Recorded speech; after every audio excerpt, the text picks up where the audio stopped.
Hello dear learners, स्वागत है एक बार फिर से हमारे इस यूट्यूब चैनल पे। हम लोग फिजिक्स में चैप्टर 4 को डिस्कस कर रहे थे, moving charges and magnetism. Last class में हमने बायोट-सावर्ट्स लॉ, एम्पियर-सर्कुलर्स लॉ, इन सब को देखा और देख लिए कैसे भी किसी भी करंट कैरिंग कंडक्टर की वजह से जो मैग्नेटिक फील्ड होता है, तो मैग्नेटिक फील्ड का स्ट्रेंथ या इंडक्शन का वैल्यू कितना आता है, ये कैलकुलेशन हमने सीख लिया। लास्ट क्लास में एम्पियर सर्कुलर लॉ के यूज़ करते हुए देखे थे कि करंट कैरिंग स्ट्रेट वायर की वजह से कितना मैग्नेटिक फील्ड बनता है, ठीक है। और बायोट-सावर्ट्स लॉ को यूज़ करके देख चुके हैं कि करंट कैरिंग सर्कुलर लूप के सेंटर पे मैग्नेटिक फील्ड कितना बनता है, ठीक है ना। तो कैसा भी करंट कैरिंग कंडक्टर हो, मैग्नेटिक फील्ड का पैटर्न बन रहा है ना। चलो, तो अब देखेंगे एक सोलेनॉइड की वजह से मैग्नेटिक फील्ड कैसा बनता है। सोलेनॉइड क्या होता है? हीटर का कॉइल देखे हो? हीटर का कॉइल कैसा होता है? ऐसा ऐसा ऐसा स्पाइरल वाइंडिंग तो होता है ना, ठीक है। अगर एक कॉपर का वायर लें, इंसुलेटेड कॉपर वायर, किसको बोलते हैं? जो फैन में वाइंडिंग ये सब करते हैं, ठीक है। अब वायर लें और क्या करें, इस पर टर्निंग करना स्टार्ट कर दें। एक एंड रख लिए इधर, ऐसा ऐसा ऐसा एकदम क्लोजली टर्न करना स्टार्ट कर दें, ठीक है। क्लोजली टर्न करना एकदम स्टार्ट कर दें और फिर क्या करें, इसको हटा दें, इसे खींच के निकाल दें, तो क्या बचेगा? वो तार स्प्रिंग टाइप से ऐसा नहीं बन जाएगा, ठीक है। तो इसमें ये ध्यान रखना है कि उसका जो लेंथ रखे वो क्या हो, ज़्यादा हो कंपेयर टू इट्स डायमीटर। जो डायमीटर है ना, कम, देखो हीटर का कॉइल में देखोगे डायमीटर कम होता है, लेंथ क्या होता है? ज़्यादा, ठीक है। तो लेंथ इतना रखो और डायमीटर क्या रखो? कम रखो, तो उसी को क्या बोलेंगे? सोलेनॉइड। तो परफेक्टली उसमें मैग्नेटिक फील्ड बनेगा, ठीक है। तो सोलेनॉइड क्या होता है? It is a cylindrical coil, cylindrical shape में ही बन जाएगा, ऑफ मेनी टाइटली उंड मतलब लपेटा हुआ, turns of insulated wire. Its length is very long as compare to its diameter. उसका लेंथ जो होगा डायमीटर के कंपेरिजन में ज़्यादा होगा, ठीक है। तो इसको सोलेनॉइड बोलते हैं। अब देखो सोलेनॉइड को बनाएंगे कैसे। तो ये क्लास 10th में पढ़े होगे तुम लोग बार मैग्नेट के बारे में, है ना। क्लास 10th में पढ़े होगे बार मैग्नेट के बारे में। क्या होता है बार मैग्नेट? एक मैग्नेट इस शेप का होता है, क्यूबॉइड टेप शेप का होता है, जिसको बार बोलते हैं, ठीक है। उसमें एक नॉर्थ पोल होता है, साउथ पोल होता है। नॉर्थ पोल से मैग्नेटिक फील्ड लाइन ओरिजिनेट होता है, स्टार्ट होता है और साउथ पोल में एंड करता है। और फिर देखो साउथ पोल से स्टार्ट होकर फिर कहाँ जाता है? नॉर्थ पोल में। तो एक कंटिन्यूअस लूप बनता है ना, नॉर्थ से स्टार्ट होता है फिर साउथ में जाता है। बाहर में मैग्नेट के बाहर में क्या होगा? नॉर्थ से निकलेगा और साउथ में जाएगा, लेकिन मैग्नेट के इनसाइड में क्या होगा? साउथ टू नॉर्थ होगा, ठीक है। मैग्नेटिक फील्ड का स्ट्रेंथ कहाँ पे ज़्यादा होता है? जहाँ पे फील्ड लाइन ज़्यादा है। देखो तो फील्ड लाइन का क्राउडिंग कहाँ पे ज़्यादा है? एंड पे है। यहाँ पे देखो कितना फील्ड लाइन है, 1 2 3 4, 1 2 3 4, ज़्यादा है ना। तो यहाँ पे क्राउडिंग ज़्यादा है, यहाँ भी क्राउडिंग ज़्यादा है, तो फील्ड का स्ट्रेंथ यहाँ पे ज़्यादा होगा, यहाँ भी ज़्यादा होगा। वीक कहाँ होगा? इधर। तो एक बार मैग्नेट लोगे ना मार्केट से, तो देखना अगर आयरन का पीस को लाओगे, यहाँ पे अट्रैक्शन होगा, यहाँ अट्रैक्शन होगा, इधर कुछ महसूस ही नहीं होगा। तो ज़्यादा से ज़्यादा मैग्नेटिक फील्ड का स्ट्रेंथ कहाँ पे? इस पॉइंट पे और इस पॉइंट पे। इधर है लेकिन नेग्लिजिबल, ना के बराबर। समझ में आया ना। चलो, तो ये हो गया। अब हम लोग देखेंगे सोलेनॉइड की वजह से मैग्नेटिक फील्ड का वैल्यू कितना आता है। तो इसका जो डेरिवेशन है वो हटा दिया गया, सिर्फ न्यूमेरिकल वैल्यू, मतलब कि फाइनल जो रिजल्ट है उसको याद रखना है, ठीक है ना। तो देखो सोलेनॉइड कैसे बनाते हैं, देखो अच्छे से देख लेना, एक ही बार में समझ जाओ, ठीक है।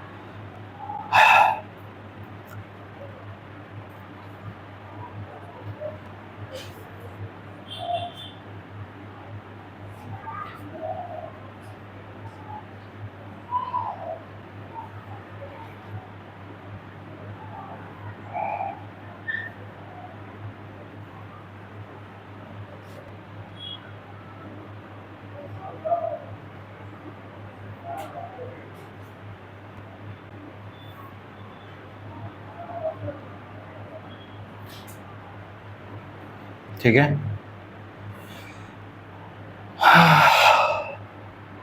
यहाँ पे एक स्विच बना दे रहे हैं और यहाँ पे एक सप्लाई दे रहे हैं, प्लस माइनस, और ये की, ठीक है। क्या क्या समझ गया ना? वाइंडिंग ऐसे ही किया है ना। देखो यहाँ पे ऐसा ऐसा अगर टर्निंग करें तो इधर वाला जो पार्ट है उसको सॉलिड लाइन से बनाया, जो बैक में जो पार्ट जाएगा ना उसको डॉट डॉट मार्क से बनाए। समझ में आया? ठीक है। तो ऐसा देख रहे हो ना, ऐसा आया, फिर वो डॉट डॉट से बैक में गया, फिर बैक से पीछे से फ्रंट में आएगा ना। तो ऐसा ऐसा बनाओ, पहले ऐसा करते जाओ, जैसे हाथ उठाओगे तो फिर गड़बड़ हो जाएगा। एक ही बार में बनाओ, भगवान का नाम लेके, और सही हो गया तो ठीक है, ठीक है, नहीं तो घर में फिर बनाते रहना बैठ। चलो देखो, ये हो गया सोलेनॉइड, ठीक है। अब बताओ, हम लोग करंट कैरिंग सर्कुलर लूप देखे थे ना। करंट कैरिंग सर्कुलर लूप, अगर एक सर्कुलर लूप होता है तो उसमें बताओ, अगर करंट इस डायरेक्शन में फ्लो हो रहा है क्लॉकवाइज, तो मैग्नेटिक फील्ड कैसे देखते थे हम लोग बताओ, सेंटर पे बनता था, कैसा बनता था, इनवर्ड। ठीक है, कैसे देखते थे बताओ, करंट अगर ऐसे दौड़ रहा है ना, तो हम लोग क्या करते थे, पूरे फिंगर को जो भी कर्लिंग होगा करंट के डायरेक्शन में मोड़ दो, तो थंब किधर आया, इनवर्ड। तो मैग्नेटिक फील्ड किधर बनता है, इनवर्ड। देख चुके थे ये। ठीक है, उसी तरह बताओ तो ये भले सोलेनॉइड दिख रहा, लेकिन ये सोलेनॉइड तो है, सोलेनॉइड के साथ से इधर से देखो तो क्या दिखेगा, सर्कुलर ही तो है। तो बताओ तो अगर हम इसमें स्विच को ऑन कर दें, स्विच को ऑन करें बताओ, तो करंट का फ्लो स्टार्ट हो जाएगा, सर्किट कंप्लीट है ना पूरा, तो करंट का फ्लो स्टार्ट हो जाएगा। तो करंट आ जाएगा, इधर जाएगा, इधर से ऐसे जाके ऐसे होगा ना, तो यहाँ पे छोटा सा मार्क कर दे रहे हैं, ऐसा है। ठीक है, यहाँ पे भी इधर आएगा, ऐसे जाएगा, फिर ये बैक में जाएगा, फिर ऐसे सामने आया, फिर ये बैक में जाएगा, सामने फिर बैक में, फिर ऐसा ही सामने फिर बैक में, सामने फिर ये बैक में, फिर ये सामने ये बैक में, और ऐसा घूम करके वापस नीचे आएगा। समझ गए, हो जाएगा ऐसा। ठीक है, तो बताओ तो इधर से मैग्नेटिक फील्ड का पैटर्न, तो इधर से तो ऐसा ऐसा दिख रहा है ना, इधर से देखेंगे तो क्या दिखाई देगा, ऐसा ऐसा दिखेगा ना, ऐसा ऐसा। तो बताओ तो वही रूल अप्लाई करो, तो राइट हैंड रूल से जैसे हम लोग देखे थे करंट का डायरेक्शन की वजह से मैग्नेटिक फील्ड किधर बन रहा था, तो क्या किए थे बताओ, ऐसे कर्लिंग किया तो मैग्नेटिक फील्ड आया ना ऐसा। ठीक है, इधर से देखो तो ध्यान से क्या हो रहा है बताओ, अगर इधर से भी देखे तो करंट किधर है, ऐसा ऐसा। तो राइट हैंड रूल से अगर ऐसा करंट के डायरेक्शन में फिंगर का कर्लिंग करें तो थंब किधर आ रहा, इनवर्ड आ रहा ना, ऐसा। तो अगर देखो करंट सब ऐसा ऐसा है ना, ऐसा ऐसा, तो अगर हम इधर को कर्वेचर करें अपना फिंगर को, तो मैग्नेटिक फील्ड किधर आएगा, इनवर्ड, अंदर बनेगा ना मैग्नेटिक फील्ड। तो मैग्नेटिक फील्ड का डायरेक्शन कैसा होगा, इनसाइड में ऐसा। ठीक है, तो इनसाइड में ऐसा बनेगा, तो मैग्नेटिक फील्ड हम बना देते हैं इनसाइड द सोलेनॉइड। जैसे उसमें कितना लाइन खींचे, 4 लाइन ड्रॉ किया हो ना, 4 लाइन इसमें भी पैरेलली ड्रॉ कर लो। ठीक है, 1 2 3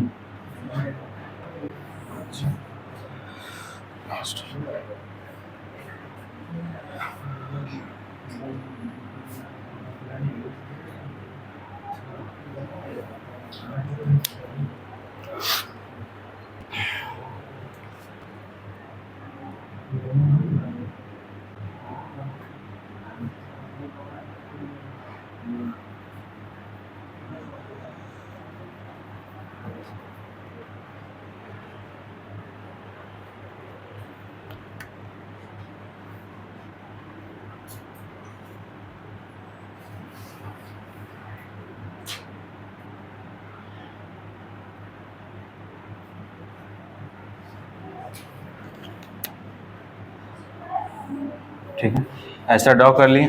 तो बताओ पैटर्न क्या होगा, फील्ड लाइन किधर गया, इनवर्ड गया ना, तो अंदर की तरफ एरो बना देते हैं ऐसा।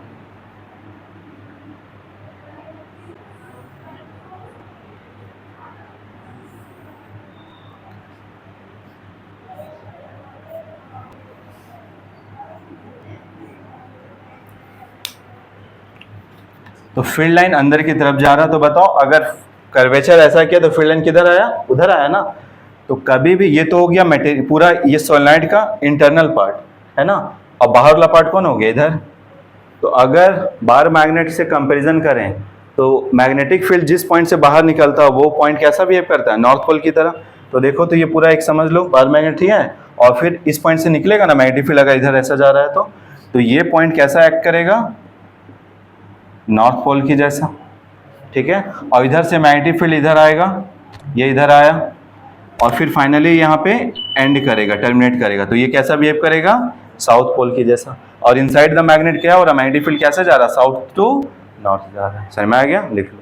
इसको बोलते हैं लेंथ ऑफ द सोलेनॉइड, ये कैपिटल स्मॉल एल से लिख दे रहे हैं। ठीक है, लेंथ ऑफ द सोलेनॉइड। ठीक है, और यहाँ पे स्विच को ऑन किए थे तो क्या हो गया, करंट आई फ्लो करने लगा इसमें। ठीक है, तो लिख दे रहे, टर्म्स लिख दे रहे यहाँ पे सारा। एल जो है so length of the solenoid है, एल जो है so length of the solenoid है। ठीक है, एन जो है कैपिटल एन से लिखते हैं, number of turns, number of turns लिखते हैं। ठीक है, कितना टर्न्स किए उस पे हम लोग। ठीक है, उसके बाद जो स्मॉल एन है, स्मॉल एन जो होता है ये होता है number of turns per unit length, n by l बोलते हैं इसको। या फिर इसको ये रीड क्या करेंगे, number of turns per unit length, number of turns per unit, ठीक है, याद रखो इसको, ठीक है, number of turns per unit length. तो magnetic field inside the solenoid जो बनता है ना, डेरिवेशन हटा दिया गया सिलेबस से, बस फॉर्मूला याद रखना है, ठीक है। तो उसमें बताओ इसके सेंटर पे कितना आता था magnetic field, B is equal to mu not I by 2R होता था ना, करंट I है और ये डिस्टेंस R, ये आता था, ठीक है। उसी तरह बताओ मैग्नेटिक फील्ड यूनिफॉर्म कहाँ पे, यूनिफॉर्म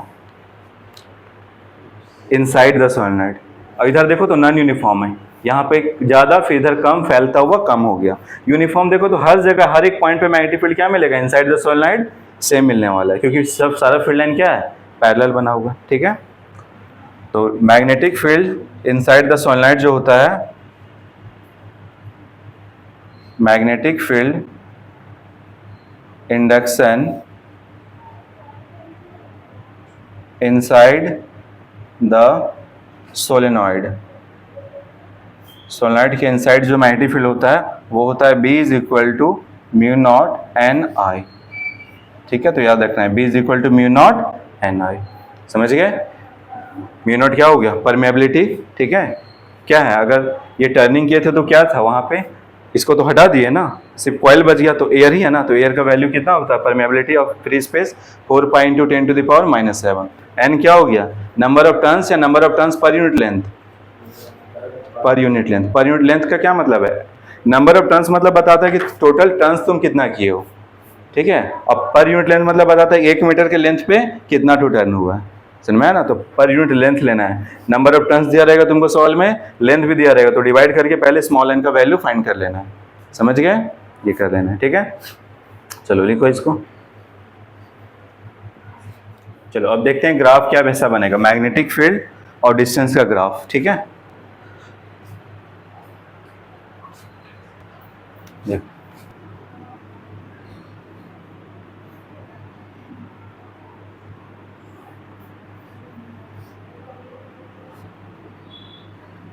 इधर हो गया डिस्टेंस और इधर हो गया मैग्नेटिक फील्ड, ठीक है। देखो इस जगह से इस जगह मान लो ओरिजिन है, ठीक है, तो आधा लेंथ हो गया उधर L/2, आधा लेंथ हो गया इधर L/2, ठीक है। तो बताओ यहां से इधर और यहां से इधर मैग्नेटिक फील्ड का वैल्यू क्या है, यूनिफॉर्म। तो यूनिफॉर्म मतलब क्या, कांस्टेंट। कांस्टेंट का ग्राफ कैसा बनता है, स्ट्रेट पूरा, ठीक है। उसके बाद फिर यहाँ पे पहुंचेंगे तो मैग्नेटिक फील्ड क्या होगा, कम थोड़ा, और दूर जाएंगे तो और कम। तो जैसा उधर हो रहा वैसा तो उधर भी हो रहा है ना, ठीक है। तो देखो हम लोग यहाँ मार्क कर ले रहे हैं डिस्टेंस, ये ओरिजिन बोल दिए, इधर लेंथ हो गया L/2 और इधर का भी लेंथ हो गया L/2, L/2 और L/2, ठीक है। बताओ, ठीक है। तो देखो L/2 से हल्का उधर रखना, L/2 से हल्का इधर ये रखो।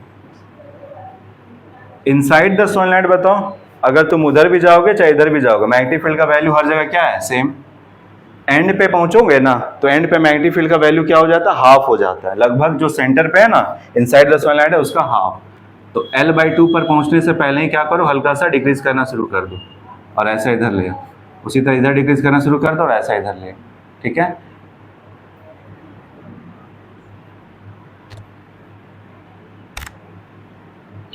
तो इस जगह क्या हो गया, इस जगह पे मैग्नेटिक फील्ड B था तो इस जगह मैग्नेटिक फील्ड क्या होगा, 1/2 B, समझ गए,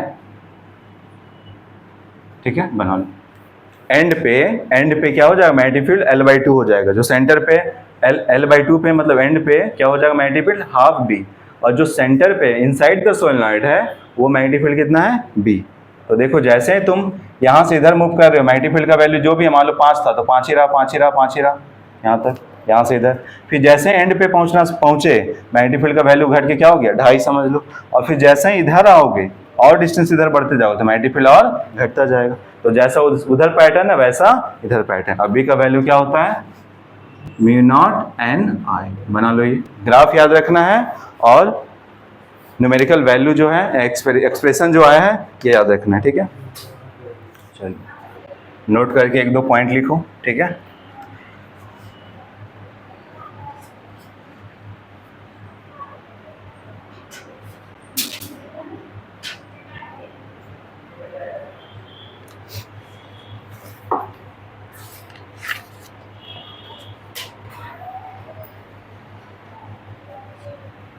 देखो फर्स्ट पॉइंट,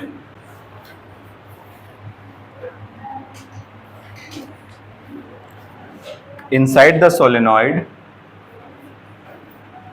ठीक है, पहला पॉइंट लिखो, inside the solenoid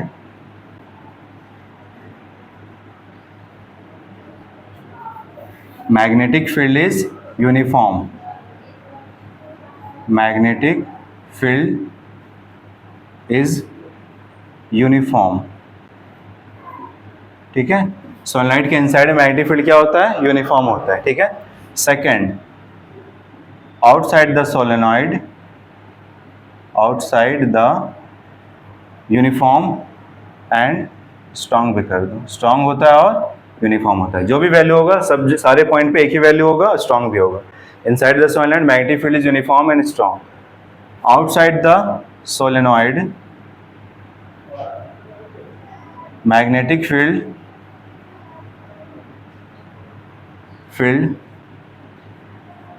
is negligible, ठीक है। Outside the solenoid magnetic field is negligible, ठीक है।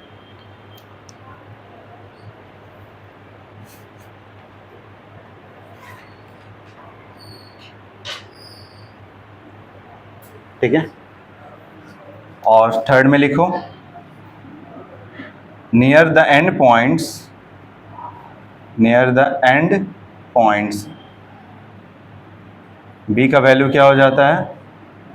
म्यू नॉट एन आई, तो सेंटर पे है ना सोलेनॉइड के इनसाइड में, तो नियर द एंड पॉइंट्स क्या हो जाएगा? हाफ हो जाएगा, जो भी सोलेनॉइड के इनसाइड में, ठीक है।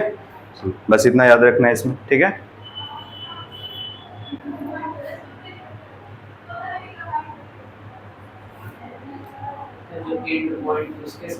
हाँ, एंड पॉइंट यहाँ पे और यहाँ पे क्या होगा? जो भी सेंटर पे है ना इनसाइड में है उसका हाफ हो जाएगा, ठीक है। इनसाइड द सोलेनॉइड क्या होता है? म्यू नॉट एन आई, यहाँ पे क्या होगा? एकदम किनारे यहाँ पे और यहाँ पे mu naught n I by 2। और दूर जाओगे तो एकदम कुछ पता ही नहीं चलेगा, ऑलमोस्ट देखो घट गया, बहुत तेजी से घट जा रहा है, ठीक है ना।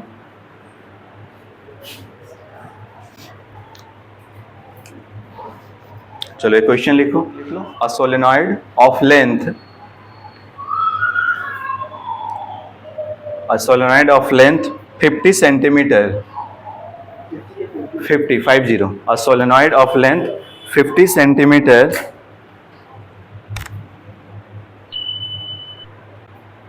has a radius of 1 centimeter. A solenoid of length 50 centimeter has a radius of 1 centimeter and is made up of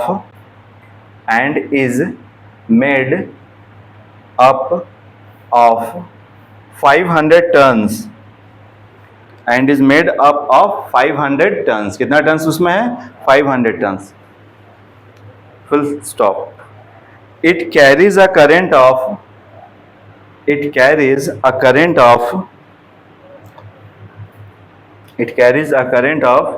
5 ampere. It carries a current of 5 ampere. Full stop.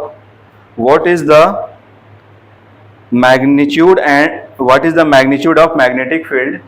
What is the magnitude of magnetic field inside the solenoid? What is the magnitude of magnetic field inside the solenoid? Solenoid के अंदर में जो magnetic field बन रहा उसका magnitude कितना होगा, ठीक है। देखो सॉल्यूशन देखते हैं आप, यहाँ रेस करें ना ये।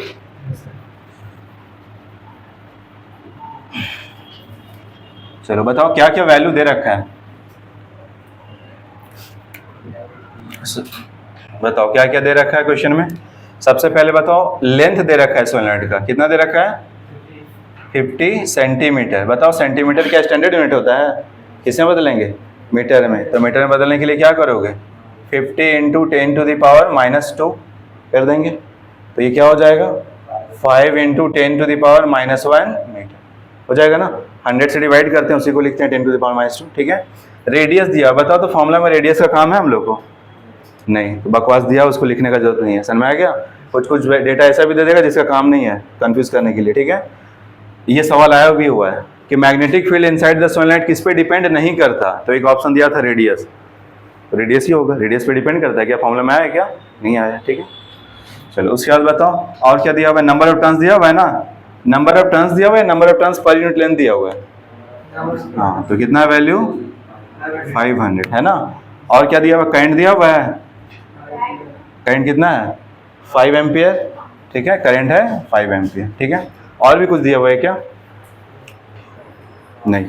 चलो तो बताओ कैलकुलेशन करने के लिए क्या चाहिए, म्यू नॉट चाहिए। म्यू नॉट का वैल्यू तो पता है, एन चाहिए, स्मॉल एन चाहिए, तो स्मॉल एन का वैल्यू निकाल लो, क्या होगा कैपिटल एन बाई एल। तो कैपिटल एन का वैल्यू कितना है 500 और ये 5 इंटू 10⁻⁻1, तो ये क्या होगा 5 से कट जाएगा ना, ऊपर में कितना आ जाएगा 100, तो हो गया 100 को बोल दे 10⁻², और ये वाला ऊपर जाएगा तो 10⁻⁻1 ऊपर जाएगा तो +1 ही हो जाएगा, तो कितना हो जाएगा 10⁻3। समझ में आ गया, यानी 1 मीटर पे कितना टन्स है 1000, ऐसा बोल दो। समझ में आया ना, समझ गया। एन का वैल्यू कितना है 1000 बोल दो या 10⁻3, समझ गए। एन का वैल्यू आ गया। उसके बाद बताओ बी कैलकुलेट करना है, तो बी का वैल्यू क्या होता है म्यू नॉट एन आई, है ना।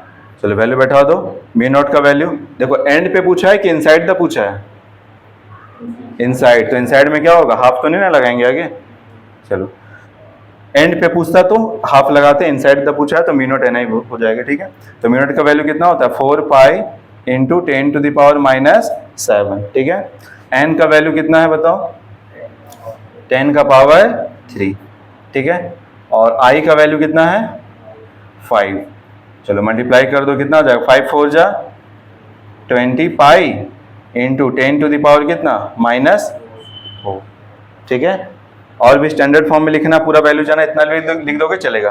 मैग्नेटिक फील्ड का वैल्यू किस में होता है टेस्ला, तो ये आ गया। ठीक है, लेकिन बुक में जो दिया हुआ आंसर वो दे रखा है पाई का वैल्यू बैठा के रखा हुआ है। ठीक है, तो क्या करोगे पाई का वैल्यू बैठा दो, तो क्या करें बताओ, ये 20 है ना, एक जीरो है तो एक जीरो से खत्म कर दे वहाँ पे, तो 10⁻1 है और ये 10⁻⁻4, तो क्या हो जाएगा 2 पाई लिख दें इंटू 10⁻⁻3 होगा, क्योंकि ये 10 है और ये 10⁻⁻4 है, तो 10⁻1 और 10⁻⁻4 घट के क्या हो जाएगा 10⁻⁻3। ठीक है, समझा देंगे अभी, रुक जाओ बता दे रहे हैं। 2 का वैल्यू, पाई का वैल्यू कितना 3.14 इंटू 10⁻⁻3 टेस्ला बोल सकते हैं, कितना हो जाएगा 6.28 इंटू 10⁻⁻3 टेस्ला।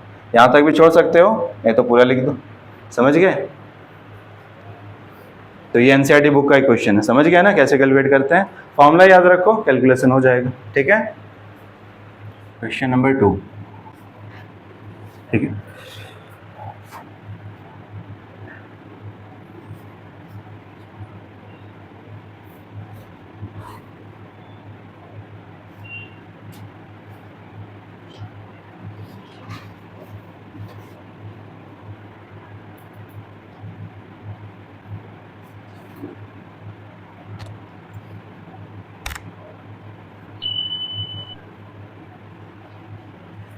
ठीक है, एक कॉइल था, मतलब एक वायर था, वायर को ऐसा अरेंज करके ऐसा सिस्टम ऐसा पैटर्न बना दिया। देख रहे हो क्या किया, ऐसा स्ट्रेट आता तो ठीक था, उसकी वजह से मैग्नेटिक फील्ड हम लोग को पता ही है, यहाँ तक लाए बेंड करके ऐसा सर्कल बना दिया, फिर यहाँ से ऐसा लिया, तो करंट कैसा, अगर इधर से करंट फ्लो हो रहा तो ऐसा फ्लो करके आएगा ना। ठीक है, तो तुमसे पूछा जा रहा magnitude of net magnetic field at point A, magnitude of net magnetic field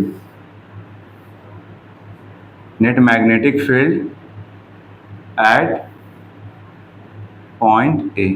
ठीक है,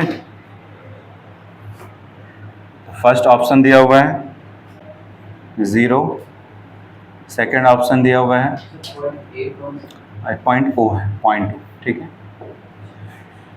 म्यू नॉट I 2R 1 + पाई। ठीक है, थर्ड ऑप्शन है c mu not I by 4 pi r, और फोर्थ ऑप्शन है mu not I by 2 r 1 minus 1 by pi. ठीक है, समझ गए? तो अभी तक जितना पढ़े हो सारा यूज हो जाएगा इसमें कंसेप्ट। ठीक है, बताओ, ये बताओ, अगर ये सिंपली अगर ये होता स्ट्रेट वायर होता तो स्ट्रेट वायर की वजह से मैग्नेटिक फील्ड कितना बनता है कि स्ट्रेट वायर हो, पढ़ चुके हैं ना एम्पीयर सर्किट लॉ में, करंट आई है और आर डिस्टेंस पे देखें तो मैग्नेटिक फील्ड कितना आता है, B is equal to mu not I by बताओ 2 पाई आर आता है, लिखवाएं लास्ट क्लास में, B is equal to mu not I by 2 pi r. ठीक है, और मैग्नेटिक फील्ड यहाँ पे कैसा बनेगा, इनवर्ड या आउटवर्ड, करंट ऐसा है ना, करंट के डायरेक्शन में थंब को रखो इनवर्ड, तो इस पॉइंट पे क्या बना, इनवर्ड, पढ़ चुके हैं ये।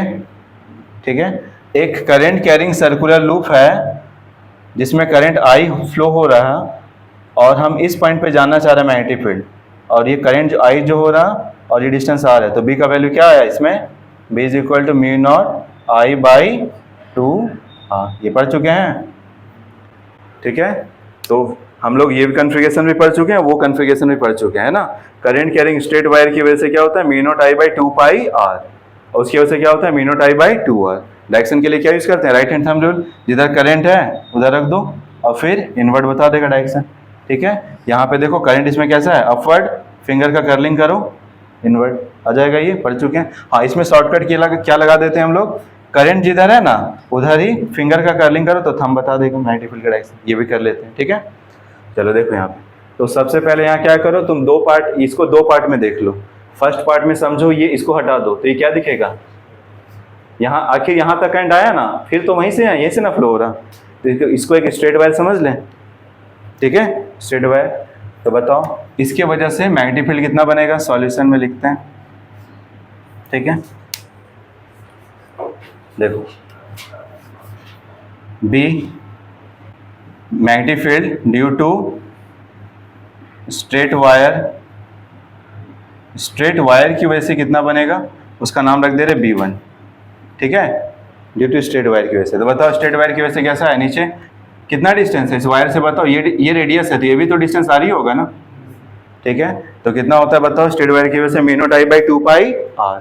ठीक है, तो लिख देते हैं mu not I by 2 pi, radius तो बड़ा लिखा हुआ है ना, ये लिख दी। ठीक है, चलो बताओ इनवर्ड या आउटवर्ड, ओ पॉइंट पे इनवर्ड होगा या आउटवर्ड होगा। डायरेक्शन का बात करें तो थंब को रखो करंट के डायरेक्शन में, इस साइड में इन हुआ तो यहाँ पे क्या होगा, सेंटर में आउट, तो दे दिए आउटवर्ड। ठीक है ना, लिखना चाहते हो लिख दो आउटवर्ड। ठीक है, बताओ B due to circular loop की वजह से सेंटर पे कितना बनता है, mu not I by 2 r, तो लिख देते हैं इसको B2 नाम दे देते हैं, mu not I by 2 r. ठीक है, ये बताओ इनवर्ड या आउटवर्ड, देखो फिंगर का कर्लिंग करो, क्या आया, इनवर्ड आया। ठीक है, तो ये आया इनवर्ड, इनवर्ड को किससे दिखाते हैं, क्रॉस से, इनवर्ड लिख देते हैं।